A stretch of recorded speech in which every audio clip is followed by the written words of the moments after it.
Six principal जो है वो माइंड बॉडी केयर है, जो कि बेसिकली फिजिकल फिटनेस के बारे में है। उसमें वो कहता है the cultivation of grace, ambidexterity, fitness and poise. इसमें आप ये ज़हन में रखिए कि एक स्टूडेंट के लिए बहुत ज़रूरी है कि वो हेल्दी हो, फिजिकली फिट हो, क्योंकि एक सेहतमंद जहन के लिए एक सेहतमंद बॉडी ज़रूरी है।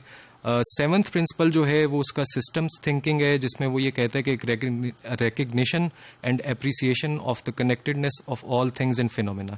ये एक बहुत इंपॉर्टेंट प्रिंसिपल है कि आप चीज़ों को उनकी इंटरकनेक्टेडनेस में देख सकें, क्योंकि कोई भी फिनोमेनन जो होता है वो बिल्कुल आइसोलेटेड नहीं होता।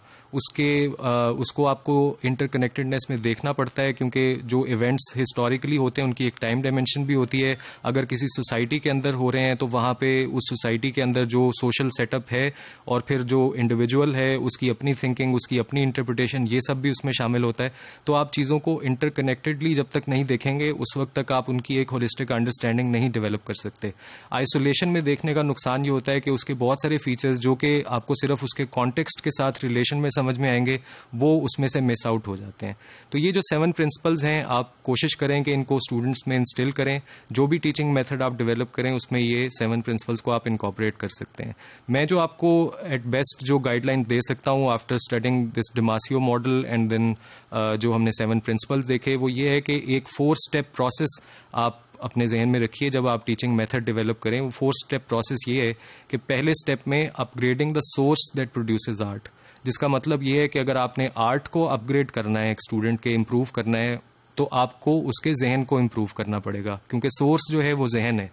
दूसरा प्रिंसिपल आप ये जहन में रखिए कि उसके जो changing the source and monitoring the change in work, यानी कि उसका जो सोर्स है जहन, उसको जब आप चेंज करेंगे तो फिर आप उसका इफेक्ट उसके काम में देखेंगे। वो कोई वर्बल इंटरप्रिटेशन के थ्रू नहीं होगा कि आप स्टूडेंट को कहें कि भाई ये आपको जो मैंने असाइनमेंट दी थी इसको आपने किस तरह से किया है और वो वर्बली आपको रिपोर्ट कर दे।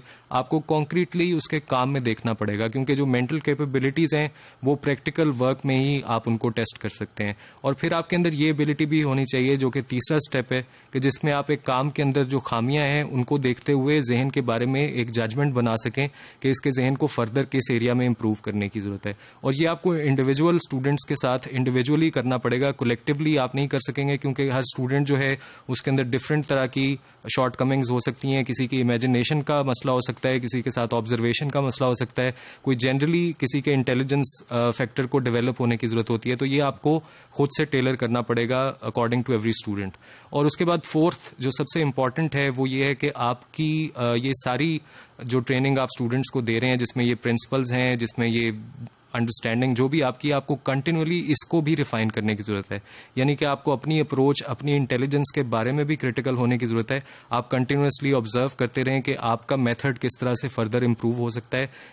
ये नहीं होना चाहिए कि आपकी अपनी अंडरस्टैंडिंग जो है वो एक स्टैंड स्टिल पे आ जाए, बल्कि आपको एक कंटिन्यूअस ऑर्गेनिक प्रोसेस की तरह अपनी अंडरस्टैंडिंग को डेवलप करते रहना पड़ेगा।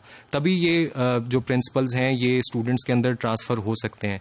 और ये बिल्कुल आप गलत फहमी में ना रहें कि मैं आपको सिर्फ स्टूडेंट्स के लिए ये बता रहा हूँ, ये आपके लिए भी उतना ही इंपॉर्टेंट है कि ये 7 प्रिंसिपल्स आपकी एवरीडे लाइफ का भी हिस्सा हों, क्योंकि आपने अगर स्टूडेंट को टीच करना है तो ये एक सेंसिटिव रिस्पॉन्सिबिलिटी है। आप एक बच्चे को सिर्फ कोई एकेडमिक कोर्स नहीं सिखा रहे, उसको कुछ फैक्ट्स याद नहीं करवा रहे, आप उसकी एज अ होल अपब्रिंगिंग की बात कर रहे हैं, जिसमें आपको उसका टेम्परामेंट भी देखना है, उसके इमोशनल प्रेफरेंसेस को भी देखना है, उसका कैरेक्टर भी मॉडिफाई होगा, उसको सोचने का तरीका सिखाना है आपने।